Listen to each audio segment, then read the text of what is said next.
what you just saw there, I am considering my 2022 fall project. In that spot, I have planted 2 trees that have both died. So I know there's something going on with that area. So what I'm gonna do is dig down about 2 or 3 feet and put some soil in there. Now, I'm not gonna seed because I want to focus on my pre-emergent program this fall.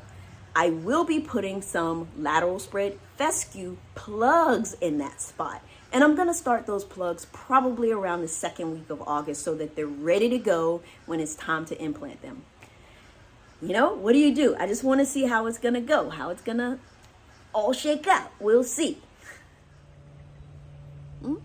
I have complete faith that I'm gonna be able to kill this project. What do you think? Let me know in the comments if you're gonna hang around and follow the progress of this project. I'm gonna tell you one thing. My only concern is the fact that 2 trees have died there, and I don't know what I'm gonna run into once I start digging. So I guess we will see.